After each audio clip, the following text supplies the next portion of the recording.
Aujourd'hui, je vais te montrer comment mettre des gros coups de coude dans la gueule.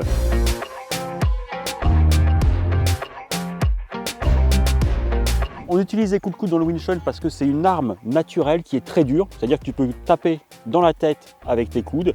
Comme dans le Wing Chun, on cherche à se rapprocher, on est rapidement à distance de coude et c'est très important de pouvoir donner des coups de coude dans tous les sens. L'intérêt de mettre des coups de coude à la place des coups de poing, c'est tout simplement que les poings sont plus fragiles que les coudes. Donc comme le coude est plus dur, tu peux taper beaucoup plus fort. Et puis les coudes sont tranchants, donc tu vas pouvoir trancher le visage ou n'importe. Je vais te montrer comment réaliser et comment donner différents types de coups de coude. Je vais réaliser aussi un drill avec un partenaire et je vais te dire comment travailler les coups de coude tout seul chez toi.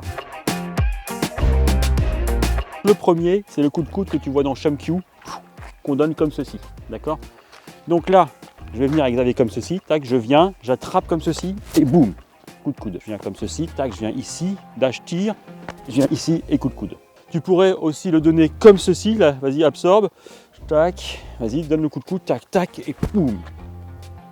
C'est le même coup de coude, c'est un coup de coude qu'on va donner ici. Si Xavier me donnait le coup de coude, lui pourrait me donner aussi au niveau de la gorge, d'accord?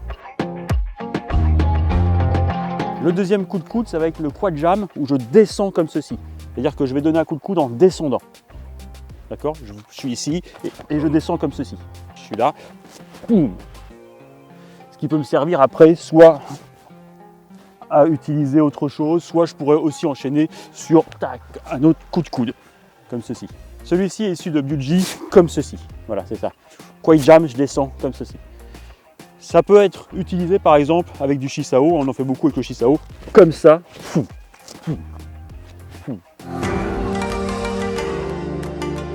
L'autre coup de coude, je le donne comme ceci, qu'on trouve aussi dans Shum Kyu, tac, tac, tac. Donc là, je suis ici, boum, et je viens donner le coup de coude ici. Tac, boum. Donc là, boum, boum. On peut aussi donner des coups de coude comme ça. Ce que tu as vu Xavier, c'est un coup de coude qui remonte un peu comme ceci, qui marche bien aussi. Comment travailler tes coups de coude tout seul? Bon, il faut des PAO. Aujourd'hui, j'ai pas de PAO, mais j'ai un Xavier. Xavier? Il était déjà en train de partir, mais... Donc, quand tu as un partenaire comme ça, tu peux donner des coups de coude. Alors, je viens mettre mon bras comme ça et je vais donner des coups de coude comme ceci. Vous voyez, ta. Alors, c'est bien pour lui, ça l'aide à se renforcer au niveau des pecs. Et on peut taper. Je peux changer de côté. Et après, on peut changer. Voilà, comme ceci. L'autre coup de coude, c'est je remonte comme celui-ci, comme ça. C'est un coup de coude que je vais donner en remontant. D'accord? Par exemple, je suis là, tac, poum, et je viens comme ceci. Je suis là, paf, et je remonte comme ceci. Ce qui va faire que je tape à la gorge, légèrement remonté, et là, une fois que je suis ici, je suis rentré.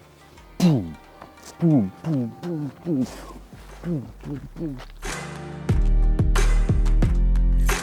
L'autre, c'est celui-ci. Donc, tac, tac, tac, tac, je peux rentrer comme ceci. Et là, poum.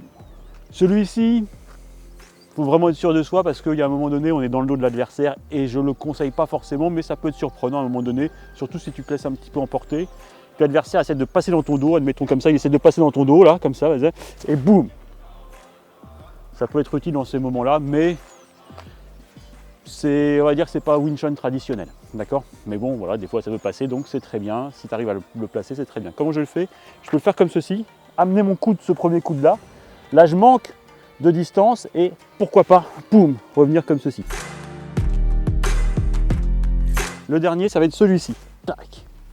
Hein, si j'ai fait comme ça, il y a celui-ci aussi. Celui-ci, par exemple, je vais venir comme ceci, tac. J'attrape en clinch, coup de genou, et là, je vais me frapper comme cela. Donc là, je suis là, poum, poum, poum, poum. Je viens ici, j'attrape, coup de genou, boum. Ces coups de coude, tu peux les travailler avec un partenaire en drill. Donc là, tu vois un enchaînement avec des coups de coude qui reste assez fluide et le but, c'est de répondre à chaque fois et de renvoyer des coups de coude dans une distance rapprochée. L'intérêt de travailler en drill, c'est de travailler des réflexes tout simplement parce que si tu donnes un coup de coude, on peut te l'arrêter, en donner un autre, te le bloquer ou le laisser passer et te redonner un coup de coude. Donc c'est important de développer des réflexes comme ça à courte distance. Une fois que tu es à l'aise, tu deviens un champion de coups de coude, tu peux donner des coups de coude dans toutes les positions. Dans les commentaires, indique quel coup de coude tu as préféré et indique-moi aussi si tu as une autre façon de faire des coups de coude, ça m'intéresse, en mettant les détails et techniques pour que je puisse voir de quoi il s'agit. Donc like, partage cette vidéo, c'était Sifu Joanmo pour le Wing Chun Defense System.